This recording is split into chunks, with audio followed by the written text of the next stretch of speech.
အားလုံးမင်္ဂလာပါတော့ကျွန်တော်ရဲ့ Nortega Channel ကိုအစီအမြဲအားပေးကြည့်ရှုကြတဲ့အရောက်တိုင်းကိုလည်းအထူးကိုကျေးဇူးတင်တယ်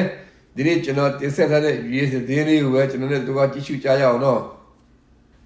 ဒီနေ့ကတော့ပထမအဆုံးအနေနဲ့ကချင်ပြည်နယ်စစ်ရေးသတင်းလေးကိုနည်းနည်းလေးပြောပြချင်တယ်ဘမောကိုဒီဇင်ဘာလ24ရက်နေ့မှာတခါမှထိုးစစ်ဆင်ခဲ့တယ်ဒီဇင်ဘာလ24ရက်နေ့ကနေမှဒီဇင်ဘာလ26ရက်နေ့ဆိုလို့ရှိရင်စစ်ခွေးတွေရဲ့ခလာရ49နဲ့အတူစခန်းတစ်ခုကိုတိုက်ခိုက်သိမ်းပိုင်နိုင်ခဲ့တယ်ပြီးတော့တိုက်ပွဲကြီးတော့မရှိဘူးဒါပေမဲ့ခွေးတွေဘက်ကနေတော့ drone တွေလေယာဉ်တွေလက်နက်ကြီးတွေနဲ့ပစ်ခတ်တာတော့ရှိခဲ့တယ်ဒါပေမဲ့နှစ်ဖက်တိုက်ပွဲကြီးကျယ်တော့မဖြစ်ခဲ့ဘူးစခန်းတစ်ခုတိုက်ခိုက်သိမ်းပိုင်ပြီးတဲ့နောက်ပိုင်းမှာကတာကိုတိုက်ပွဲဆင်ခဲ့တာကဒီဇင်ဘာလ28ရက်နေ့ဖြစ်တယ်အခုမနေ့ကဇန်နဝါရီလ14ရက်နေ့မနေ့6နာရီခွဲကနေမှဘမောမှာတိုက်ပွဲတစ်ခါပြန်မှပြင်းထန်လာခဲ့ပြီမနေ့ကမနေ့6နာရီခွဲမှာစခဲ့တဲ့ဒီတိုက်ပွဲထဲမှာထပ်ပရ933ရဲ့ဝင်းမှာရှိတဲ့အဓိကခြေကုပ်စခန်းတခုကိုတိုက်ခိုက်သိမ်းပိုင်နိုင်ခဲ့တယ်ပြီးလို့ရှိရင်စစ်ခွေးအကောင်20လက်နဲ့ချအညံ့ခံလာခဲ့တယ်ဆိုတာကိုသိရတယ်ဆိုတော့အခုကျွန်တော်ဗီဒီယိုတော်တော်လေးနားထောင်ကြည့်အောင်နော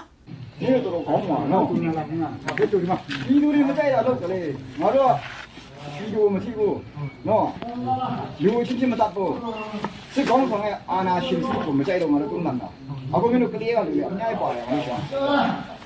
းဟိုကဒီရက်အကုန်လုံးငါတို့တပေါင်းစုအခုဒါကတော့ဘမောကနေမှဖန်စီရရှိထားတဲ့စစ်ခွေးတွေဖြစ်တယ်ဆိုတော့အခုဒီထဲမှာကြားရတယ်နော်ဘာကြောင့်မို့နင်းတို့ခေါင်းမာနေတယ်လဲကျတို့ဒီကပြည်သူတွေကိုဒုက္ခပေးတဲ့သူတွေမဟုတ်ဘူးလို့ပြောတယ်စစ်ခွေးအကောင်20ကတော့လက်နက်ချအညံ့ခံလာခဲ့တယ်ဆိုတဲ့အကြောင်းကိုသိရတယ်ဗမောမှာတိုက်ပွဲဖြစ်တိုင်းရှမ်းမြောက်မှာ TNLD နဲ့အမြဲတမ်း KIA တွေပြဿနာဖြစ်တယ်2024ဗမောကိုတိုက်ပွဲစလာတဲ့ဒီဇင်ဘာလမှာပဲ TNLD နဲ့ပပဆက်ပြဿနာဖြစ်ခဲ့တယ်ဒါတော့ကျွန်တော်ပြည်သူလူထုတွေလည်းအားလုံးသိပြီးသားဖြစ်တယ်ဗမောငြိမ်သွားတဲ့အခါမှာ TNLD နဲ့ KIA တွေရဲ့ပြဿနာတွေလည်းငြိမ်သွားခဲ့တယ်ဒီဇင်ဘာလ24ရက်နေ့တုန်းကခလာရ40ခရစ်ကိုတိုက်ခိုက်သိမ်းပိုက်ဖို့ရတော့ပြင်ဆင်တိုက်ပွဲဝင်ခဲ့တဲ့နေ့မှာပဲရှမ်းမြောက်မှာလည်းပြဿနာဖြစ်ခဲ့တယ်စခန်းတစ်ခုကိုသိမ်းပိုက်ပြီးတဲ့နောက်ပိုင်းမှာ TNLD နဲ့ကျွန်တော် KIA တွေပြဿနာပြန်ငြိမ်သွားခဲ့တယ်ဆိုတော့မနေ့ကဇန်နဝါရီလ14ရက်နေ့မှာဘမောမှာတိုက်ပွဲဆက်လက်ပြီးတော့ပြင်းထန်ခဲ့တယ်တချိန်ထဲမှာပဲရှမ်းမြောက်မှာပြဿနာပြန်ဖြစ်ခဲ့တယ်မိုးမိတ်ကို TNLD ဘက်ကနေမှစစ်ခွေးခေါ်လာတာတော့အားလုံးသိပြီးသားဖြစ်တယ်ဒါပေမဲ့မိုးမိတ်ရဲ့အပြင်ဘက်မှာက KIA နဲ့ပူးပေါင်းတော်လှန်ရေးတွေရှိတယ်ဆိုတာလဲကျွန်တော်တော်လှန်ရေးတွေအသိဖြစ်တယ်မနေ့ကနေ့လေကစားပြီးတော့မိုးမိတ်ရဲ့အပြင်မှာရှိနေတဲ့ KIA ဒီမိုးမိတ်ကိုတိုက်ပွဲဝင်ဖို့ရအတွက်ပြင်ဆင်နေကြတဲ့အချိန်မှာ TNLD ကပြဿနာလာရှာတဲ့အတွက်ကြောင့်မနေ့ညအထိတော့ TNLD နဲ့ KIA ဒီဟာစစ်ရေးတင်းမာနေတယ်ဆိုတဲ့အကြောင်းသိရတယ်။ဗမော်နဲ့ TNLD ကမမြင်ရတဲ့ကြိုးတွေများခြိထားကြသလားတော့မသိဘူး။ဘာကြောင့်လဲဆိုတော့ဗမော်မှာတိုက်ပွဲဖော်ဆောင်တိုင်းရှမ်းမြောက်မှာပြဿနာဖြစ်တယ်ဆိုတာကိုတော့သိရတယ်။နော်ဒါလည်းအော်ဆရာတော့ကောင်းတာပေါ့။စစ်ခွေးတွေကအရင်တုန်းကတက်ပိုးပြီးမှဒီလေရင်ဘုံကျဲတာတွေပြုတ်လုံနေတယ်ဒါကြောင့်ပြည်သူလူထုတွေအားလုံးလည်းတတ်နိုင်တဲ့နေရာကနေမှဆုတောင်းခြင်းအပြင်ပါဝင်ရအောင်လို့အရောက်စီတိုင်းကိုဖိတ်ခေါ်ခြင်းတယ်နော်ပြီးတော့အခုကျမတို့နောက်သတင်းတစ်ပုဒ်အနေနဲ့ကတော့ဗီဒီယိုတိုတိုလေးကိုအရင်နားထောင်ကြည့်အောင်နော်လူငယ်ကြားထဲမှာလည်းတစ်ဖက်မှာတိုက်ပွဲဝင်နေကြတဲ့လူငယ်တွေရှိသလိုတစ်ဖက်မှာလည်းငြိမ်းချမ်းရေးဆွေးနွေးနေကြတဲ့လူတွေရှိတယ်ဆိုတော့သိစေချင်တယ်လူတွေ PDF လူငယ်လေးတွေရှိတယ်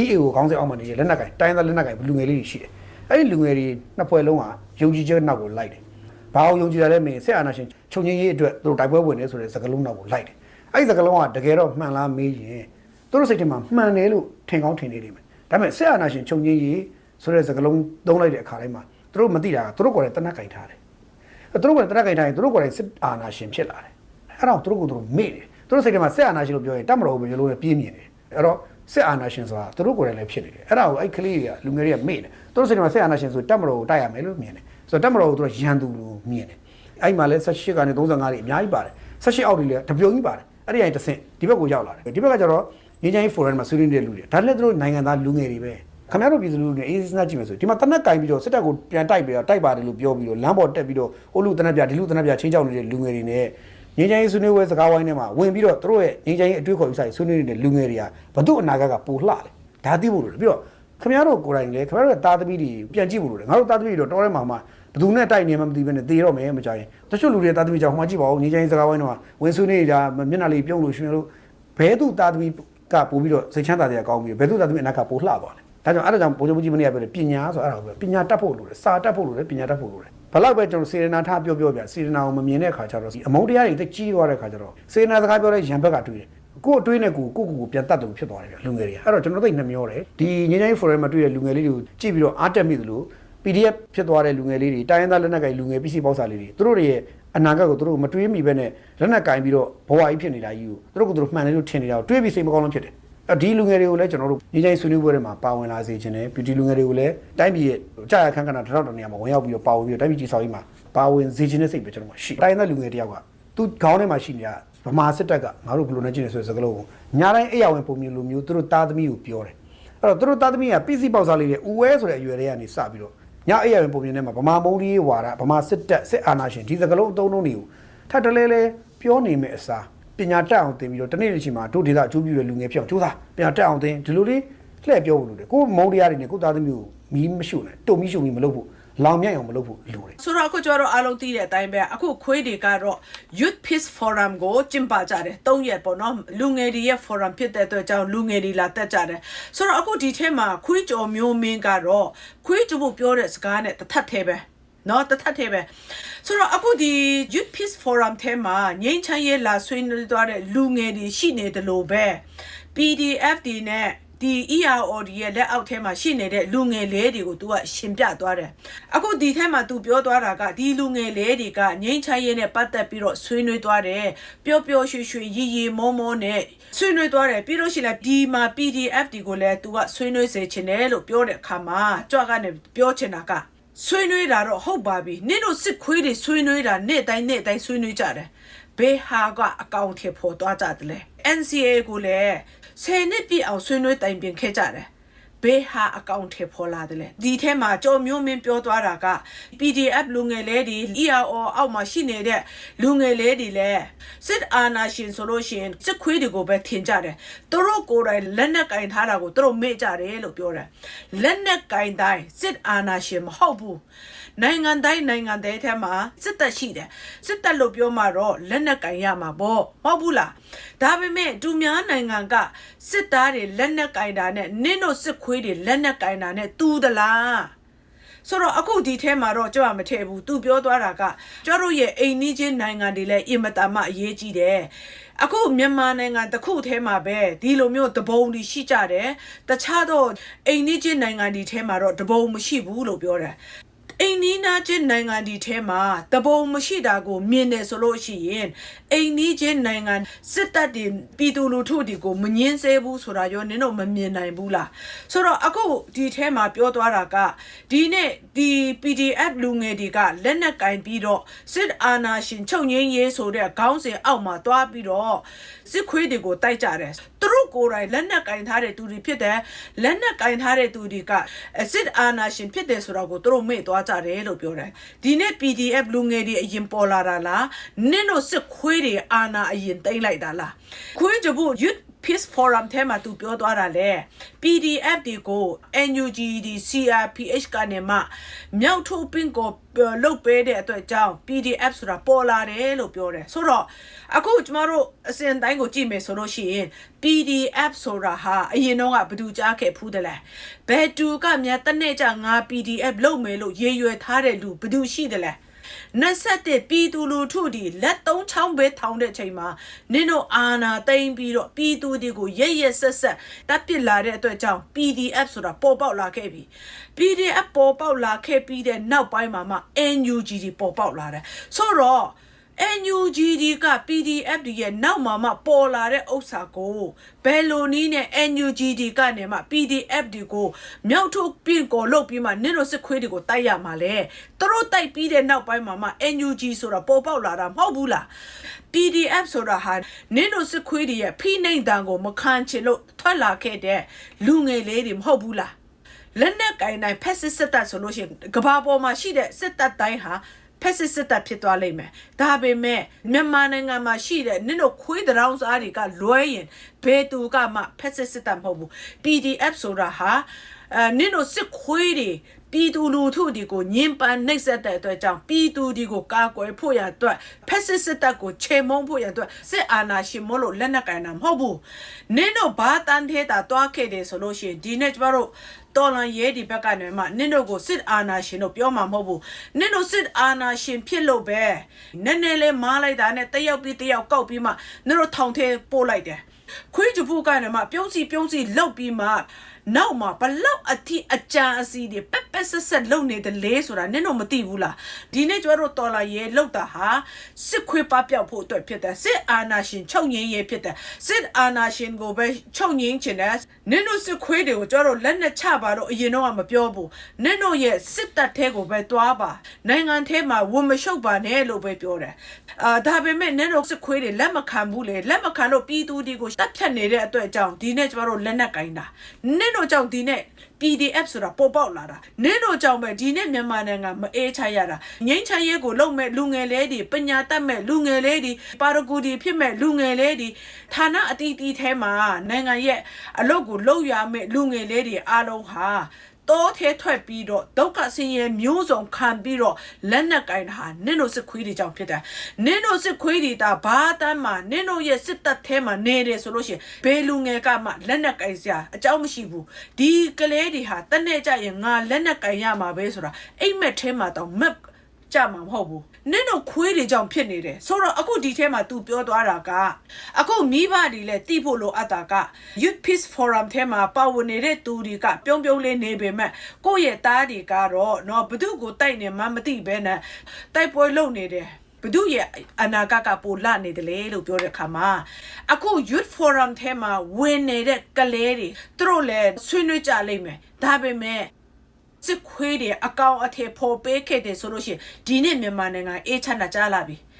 NCA နဲ့ပတ်သက်ပြီးတော့ကျွန်မအတန်ပြောတယ်နိုင်ငံသားအချင်းချင်းတိုင်းခုနှစ်တိုင်းနဲ့ပြည်နယ်ခုနှစ်ခုထဲမှာရှိနေတဲ့မြန်မာနိုင်ငံသားတွေအားလုံးဟာသူ့နေရာနဲ့သူအဆင်ပြေနေကြတယ်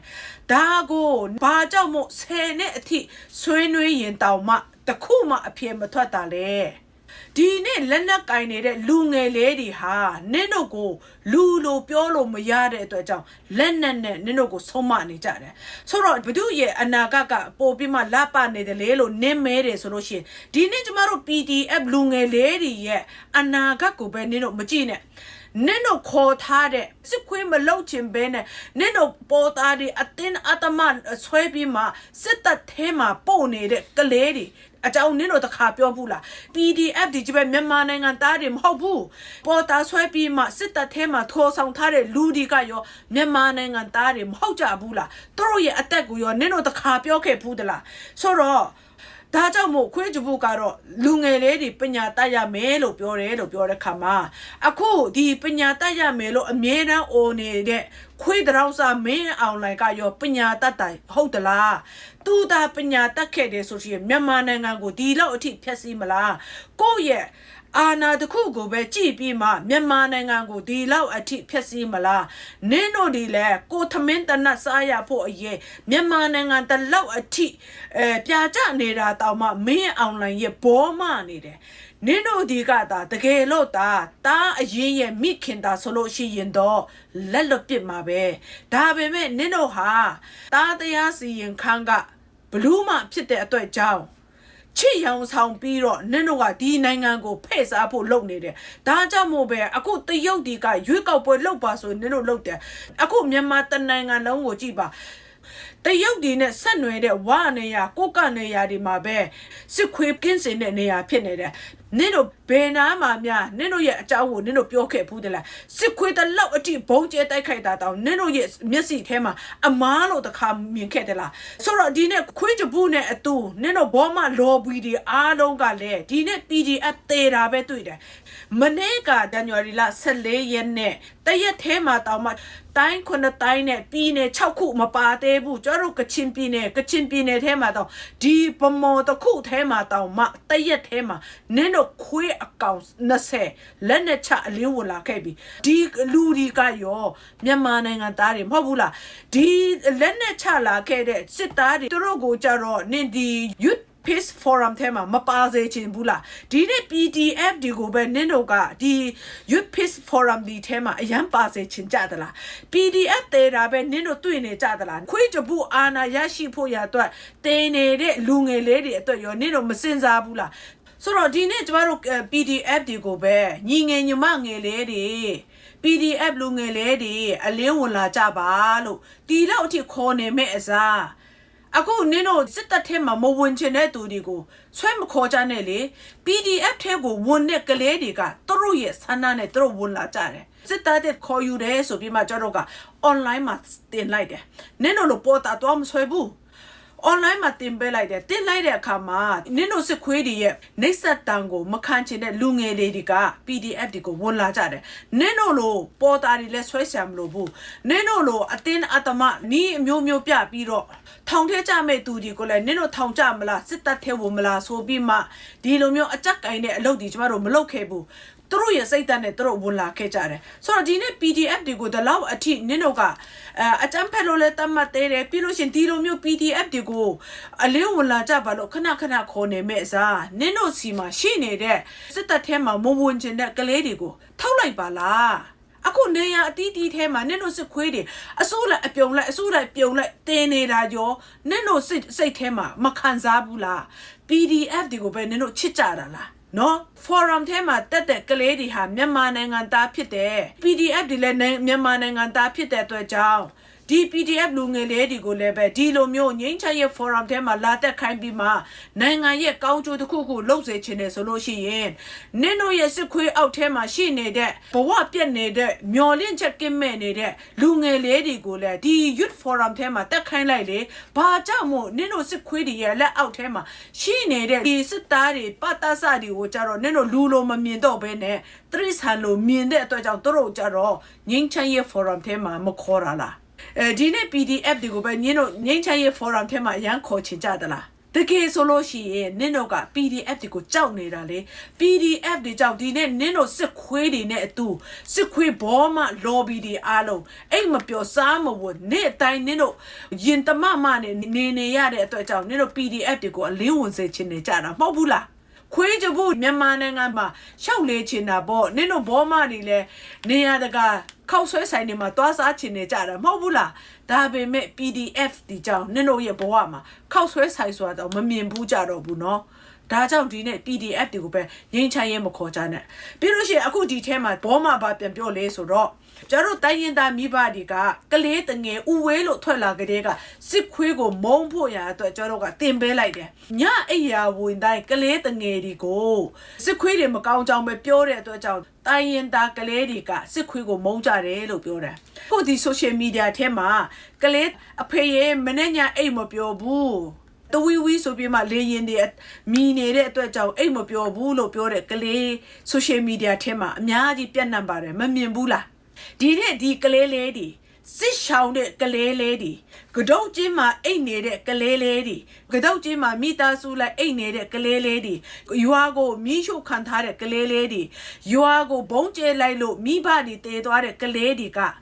နင်တို့စစ်ခွေးတွေမကောင်းကြောင်းကိုပြောပြချင်လို့အောင်မလားနော်ပြောတာတဲ့လက်တွေကကလေးတွေပို့ပြီးမှတ်မိပါတယ်နင်တို့စစ်ခွေးတွေမလောက်ပဲနဲ့မိဘတွေဘလောက်ပဲစစ်ခွေးတွေကမကောင်းဘူးဒီစစ်တပ်ဆိုတာဟာဖက်စစ်စစ်တပ်ဖြစ်ပါတယ်လို့ဘလောက်ပဲပြောသူတို့ရဲ့မျက်စိထဲမှာနင်တို့ရိုင်းပြတဲ့အရာနင်တို့လူတတ်တဲ့အရာနင်တို့ဘုံကျဲတိုက်ခိုက်တဲ့အရာသူတို့ရဲ့ဘဝမှာဒီကတုတ်ကျင်းထဲမှာအိပ်ရတဲ့ဘဝတွေတာမရှိခဲ့ရင်မိဘတွေဘလောက်ပဲတွန်တင်သူတို့လက်ခံမှာမဟုတ်ဘူးပုံပြင်းလို့ပြောတဲ့အတွက်ကြောင့်ပုံပြင်းလို့ပဲသူတို့မှတ်ကြလိမ့်မယ်ဒါပေမဲ့သူတို့ရဲ့ဘဝနဲ့ယဉ်ပြီးတင်ယူခဲ့ကြတယ်တချို့ကလေးတွေငငယ်ကလေးကဥဝေးလို့စမွေးလာကလေးကမိဘတွေတည်သွားကြတယ်ဥဝေးဆိုတဲ့ဥစ္စာကိုအိမ်ထဲမှာမဥဝေးနိုင်ပဲနဲ့စစ်ရှောင်တဲ့တောထဲမှာဥဝေးဖြစ်နေတဲ့ကလေးတွေအများကြီးရှိတယ်ဒီကလေးလေးတွေကိုရောဒီနဲ့ကျတော့တင်ပေးတာလားနင်တို့စစ်ခွေးတွေကိုဒီနေ့လူဖြစ်တဲ့မြန်မာနိုင်ငံသားတွေအားလုံးနင်တို့စစ်ခွေးကိုမုန်းကြတယ်မိဘတွေတင်ပေးဆရာမလို့ဘူးနင်တို့ရဲ့လောက်ရက်တွေကိုနင့်ညမြမြင်နေရတယ်လူပမာတိုင်းရင်သားတွေရဲ့ရွာလိုက်မီးရှို့လိုက်တဲ့ဥစ္စာတွေကလေးတွေမဲလို့ရောနင်းထင်သလား PDF လူငယ်တွေရောက်ကိုအရှင်လက်မီးဖုတ်လိုက်တဲ့ကိစ္စတွေသူတို့မိသားစုတွေ မေလို့ထင်းနေသလားနင်းတို့တသက်လုံးအခဲကျဲမေလို့ရထင်းသလားမိသားစုတိုင်းရဲ့သမင်းဝိုင်းကိုဖျက်ဆီးခဲ့တယ်မိသားစုတိုင်းရဲ့အိယာကိုဖျက်ဆီးခဲ့လိုက်တယ်နင်းတို့ကိုမြန်မာနင်းတို့စစ်ခွေးတွေကိုပြည်သူလူထုဒီကနေမှပြည်သူဒီနဲ့မြန်မာနိုင်ငံသားတွေလူမြန်မာနိုင်ငံသားတွေနင်းတို့ကိုမေလို့ထင်သလားပြီးလို့ရှင်ဒီထဲမှာကျတို့မိဘဒီရဲ့အမောအကာတတွေလောင်ကျမှုတွေကိုကလေးတွေကိုမပေးပါနဲ့လို့ပြောတဲ့အခါမှာမိဘတွေပေးချင်လို့ဘူးဒီနေ့ကလေးတွေအကုန်သိတယ်ကျမပြောခဲ့ပြီးပြီကျမသူလေအတော်လေးကြီးမှသူထောင်ကနေထွက်လာခဲ့တဲ့အတွက်ကြောင့်ထောင်ကနေထွက်လာပြီး3-4နှစ်ကျမတို့ဒီကလေးကိုစစ်ခွေးမကြောက်ဖို့ရန်အတွက်တင်ပေးရတယ်စစ်ခွေးမြင်ရင်သူထွက်ပြေးတယ်ပုံးတယ်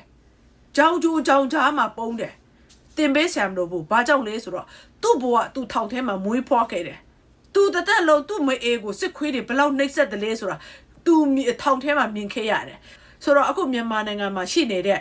့လူမြန်မာနိုင်ငံသားတွေအားလုံးဟာနင့်တို့ကိုယွန်းရှားတယ်ဆိုတော့ဘယ်တော့မှမမဲနဲ့ဒီနဲ့နင့်တို့ကကျမတို့ကိုပညာရှိတယ်လို့ပြောပညာမဲ့တယ်လို့ပဲပြော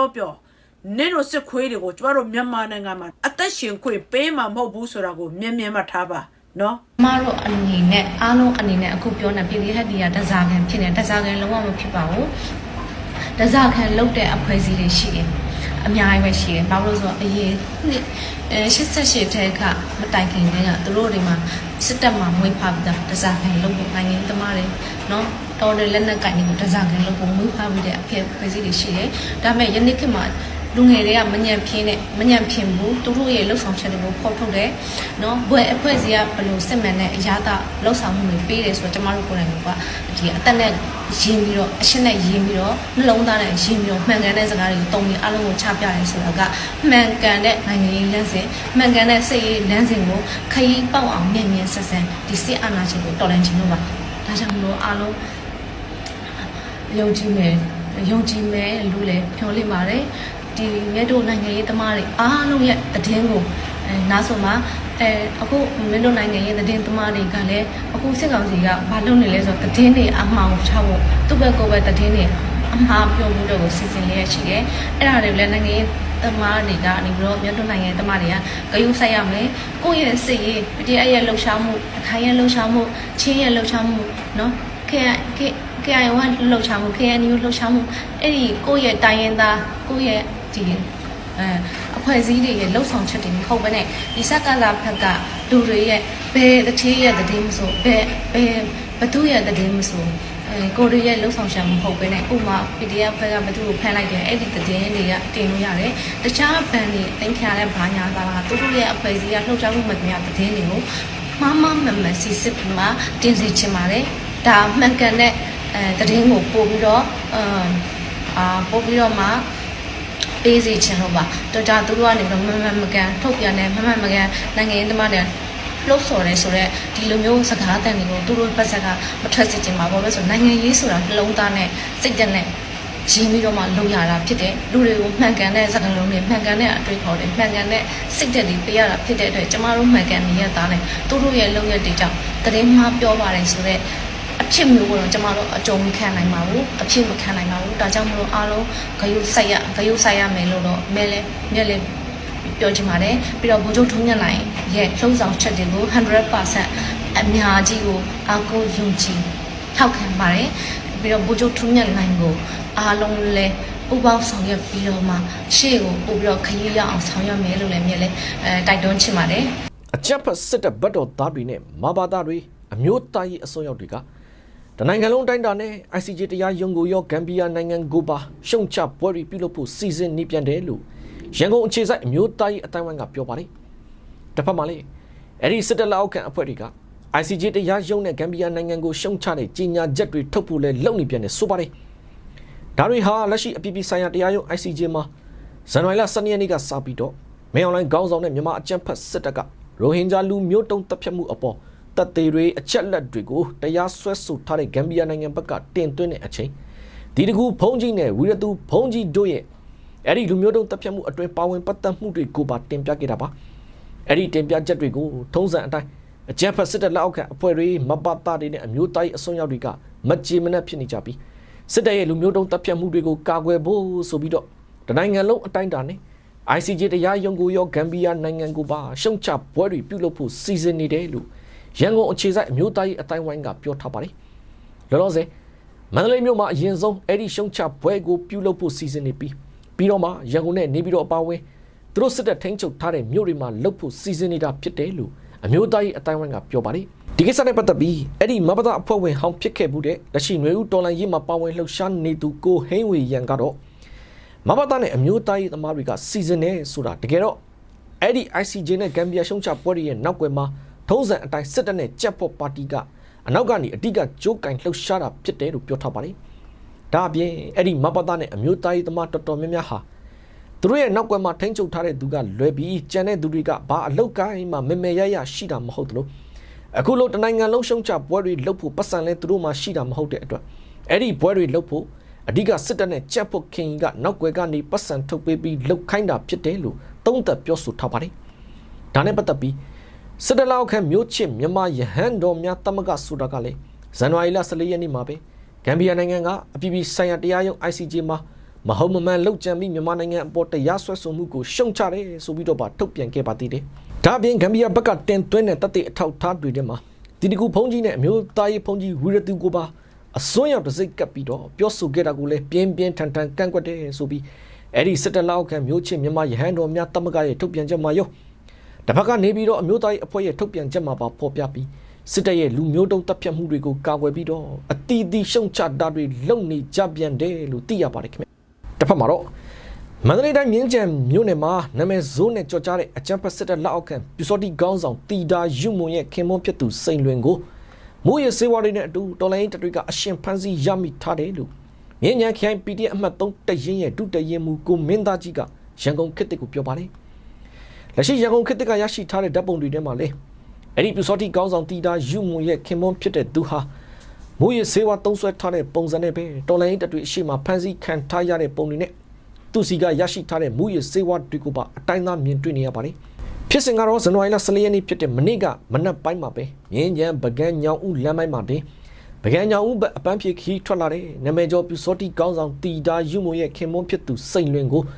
ဒေါ်လာရင်းတပ်တွေကမူရစေဝါတွေနဲ့အတူဖမ်းဆီးရမိခဲ့တာဖြစ်တယ်လို့ဆိုပါတယ်အဲ့ဒီနောက်သူစီလာတဲ့ကားနဲ့သူ့မှာပါလာတဲ့မူရစေဝါတွေကိုပါဒေါ်လာရင်းတပ်တွေကတင်စီရမိပြီးသူကတော့ဆက်လက်စစ်ဆေးမှုတွေလုပ်နေသလိုဥပဒေအတိုင်းပဲအရေးယူဆောင်ရွက်သွားမှာဖြစ်တယ်လို့မြင်းညံခိုင် PDF အမှတ်3တရင်ရဲ့ဒုတရင်မူကိုမင်းသားကြီးကပြောထားပါတယ်အဲ့ဒီမြင်းညံမြို့နယ်ကနာမည်ဇိုးနဲ့ကြော်ကြားတဲ့အကြမ်းဖက်စစ်တပ်လက်အောက်ခံပြူစောတိခေါင်းဆောင်တီတာယူမွန်ရဲ့ခင်မွန်းဖြစ်သူစိန်လွင်ဟာ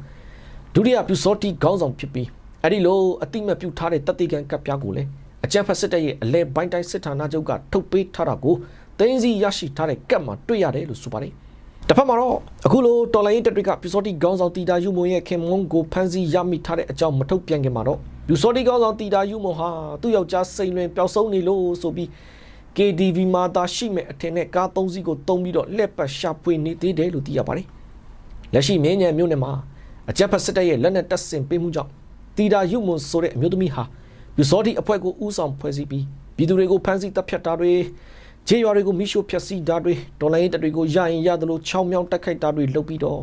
့စစ်တပ်နဲ့အတူရာဇဝတ်မှုပေါင်းများစွာကိုကျူးလွန်နေသူဖြစ်တယ်လို့အခုတော့သူ့ရဲ့ယောက်ျားဖြစ်သူဒုတိယပြူစောတိကောင်းဆောင်စိန်လွင်ကိုမူရစေဝါတွေနဲ့အတူတော်လိုင်းတပ်တွေကအရှင်ဖမ်းဆီးရမိထားပြီးပဲဖြစ်ပါတယ်။ဖတ်မှာတော့စကိုင်းတိုင်းမော်လိုက်မြို့နယ်မှာအချမ်းဖက်စစ်တပ်ကလုတ်တဲ့အတူရောင်ရွေးကောက်ပွဲအတွက်မဲယုံဆောင်ဖို့လုံခြုံရေးတာဝန်ကျနေတဲ့စစ်မှုထမ်းတပ်သား3ဦးဟာသူတို့ကင်ဆောင်တဲ့လက်နက်ကိုစီနဲ့အတူဒေါ်လာရေးတပ်တွေစီထွက်ပြေးလာပြီးအလင်းဝင်ရောက်လာကြတယ်လို့မော်လိုက်ခိုင် PDF အမှတ်4တရင်စီကနေသိရပါတယ်။ဒါကတော့ဇန်နဝါရီလ23ရက်နေ့ကပဲမော်လိုက်မြို့နယ်မိုးကောင်းကျေးရွာမှာရှိတဲ့မိုးကောင်းဖုန်ကြီးကျောင်းအတွင်းစစ်တပ်ကလုတ်တဲ့အတူရောင်ရွေးကောက်ပွဲမဲယုံဆောင်ဖို့တာဝန်ကျနေတဲ့စစ်မှုထမ်းတပ်သား3ဦးဟာသူတို့ကင်ဆောင်တဲ့လက်နက်ကိုစီနဲ့အတူအလင်းဝင်ခြင်းတဲ့အကြောင်းပြည်သူရင်ခွင်အဖွဲ့အစည်းကိုဆက်သွယ်လာတဲ့အတွက်မော်လိုက်ခိုင် PDF အမှတ်4တရင်ရဲဘော်တွေကတွားရောက်ကူညီခေါ်ဆောင်ပေးခဲ့ပြီးအလင်းဝင်ရောက်လာတာဖြစ်တယ်လို့ဆိုပါတယ်။အဲဒီလိုလင်းဝင်လာတဲ့စစ်မှုထမ်းတပ်သား3ဦးစလုံးဟာစစ်တပ်ရဲ့ပေါ်တာဆွဲဖမ်းဆီးမှုကိုခံရတဲ့သူတွေဖြစ်တယ်လို့လည်းသိရပြီးလောလောဆယ်တော့သူတို့ကိုတော်လိုင်းရေးတပ်တွေကကောင်းကောင်းမွန်မွန်လက်ခံဆောင်ရှောက်ပေးထားသလိုနောက်ဆက်တွဲ CDN ဆိုင်ရာကိစ္စရပ်တွေနဲ့စုငွေချီးမြှင့်မှုကိစ္စတွေကိုဆက်လက်ဆောင်ရွက်နေတယ်လို့လည်းသိရပါတယ်။လက်ရှိအကြမ်းဖက်စစ်တပ်ဘက်ကစစ်သားတွေနဲ့စစ်မှုထမ်းတပ်သားအသစ်တွေဟာ ဒေါ်လာရင်းတတွေစီကိုအလင်းဝင်ရောက်လာနေကြတာဟာပြီးခဲ့တဲ့2025ခုနှစ်ဒီဇင်ဘာလ1လအတွင်းမှာတင်အလင်းဝင်ရောက်သူစုစုပေါင်း142ဦးရှိခဲ့တယ်လို့ပြည်သူ့ပန်းနိုင်ငံသတင်းထုတ်ပြန်ထားပါသေးတယ်ခင်ဗျအဲ့တော့အမေရိကန်နိုင်ငံမှာအစိုးရထောက်ပံ့ကြေးယူနိုင်ကြေးရှိတယ်ဆိုပြီးမြန်မာနိုင်ငံအပါအဝင်85နိုင်ငံကနိုင်ငံသားတွေအတွက်အခြေချနေထိုင်ခွင့်ဗီဇာထုတ်ပေးမှုတွေကိုအမေရိကန်ကရပ်ဆိုင်းလိုက်တယ်လို့အမေရိကန်အစိုးရကနေသတင်းထုတ်ပြန်လာပါတယ်။အဲဒီနိုင်ငံတွေထဲမှာအာဏာရှင်နိုင်ငံတွေဖြစ်တဲ့မြန်မာ၊ရုရှား၊အီရန်လိုနိုင်ငံတွေကိုအဓိကထားပြီးတစ်ဖက်ကအာရှမှာဆိုရင်ထိုင်း၊ကမ္ဘောဒီးယား၊လာအို၊ဘင်္ဂလားဒေ့ရှ်နိုင်ငံတွေပါဝင်တယ်လို့စုစုပေါင်းနိုင်ငံပေါင်း85နိုင်ငံကနိုင်ငံသားတွေဟာအမေရိကန်နိုင်ငံမှာလာရောက်အခြေချပြီးအမေရိကန်အစိုးရရဲ့လူမှုဖူလုံရေးနဲ့အများပြည်သူဆိုင်ရာထောက်ပံ့ကြေးတွေကိုမှီခိုပြီးတော့နေထိုင်ကြမှာကိုစိုးရိမ်တဲ့အတွက်ထုတ်ပြန်တာဖြစ်တယ်လို့ဆိုထားပါတယ်။ဒါနဲ့ပတ်သက်ပြီးအမေရိကန်နိုင်ငံသားရေးဝန်ကြီးမာကိုရူဘီယိုဦးဆောင်တဲ့နိုင်ငံသားရေးဝန်ကြီးဌာနကပြောတာကတော့အမေရိကန်ပြည်သူတွေရဲ့ဒဏဥစ္စာတွေကိုအလွဲသုံးစားလုပ်ပြီးအစိုးရစီကနေအလကားယူနေထိုင်မဲ့သူတွေကိုတားဆီးဖို့ဖြစ်တယ်လို့ဆိုပါတယ်။အဲ့ဒီအတွက်လက်ရှိအမေရိကန်မှာအမြဲတမ်းနေထိုင်မှုရှောက်ထားတဲ့သူတွေဟာဇန်နဝါရီလ21ရက်နေ့ကစပြီးအခြေချနေထိုင်ခွင့်ဗီဇာထုတ်ပေးမှုရပ်ဆိုင်းခံရပါမယ်။အလဲဘဗီဇာခီးသွွားဗီဇာဒါမှမဟုတ်စီးပွားရေးဗီဇာလျှောက်ထားတဲ့သူတွေကိုတော့အခုအမိန့်ကမတက်ရောက်ပြီပဲမြန်မာနိုင်ငံကိုတော့အလဲပတ်ဗီဇာရောအခြေချနေထိုင်ခွင့်ဗီဇာရောနှစ်မျိုးစလုံးပိတ်ပင်ထားပါတယ်အမေရိကန်ဗီဇာအရရှိတွေအနေနဲ့လျှောက်ထားတဲ့သူတွေရဲ့အသက်ကျန်းမာရေးမိသားစုအခြေအနေငွေကြေးချမ်းသာမှုပညာအရေးချင်းနဲ့ကျွမ်းကျင်မှုအင်္ဂလိပ်စာကျွမ်းကျင်မှုတွေကိုလည်းစစ်ဆေးရမှာဖြစ်ပါတယ်အရေးကြီးဆုံးကတော့လျှောက်ထားတဲ့သူတွေဟာအမေရိကန်မှာအစိုးရစီကအထောက်ပံ့မယူဘဲကိုချီတော့ဘောကိုရက်တီနိုင်ကြောင်းတက်တည်ပြရမှာဖြစ်ပါတယ်။လက်ရှိအမေရိကန်သမ္မတထရန့်ရဲ့ဒုတိယသက်တမ်းမှာလူဝင်မှုကြီးကြပ်ရေးကိုအလွန်တင်းကျပ်လိုက်တာဖြစ်ပြီးအမေရိကန်မှာအလုပ်လုပ်ပြီးကိုဘာသာကိုရက်တီနိုင်မဲ့သူတွေကိုပဲဗီဇာပေးဖို့ဥတီနေတာကျွန်တော်ရဲ့ channel ကိုနှစ်သက်ကြတယ်ဆိုရင်လည်း like and subscribe လုပ်လည်းပြီးခဲ့ကြပါ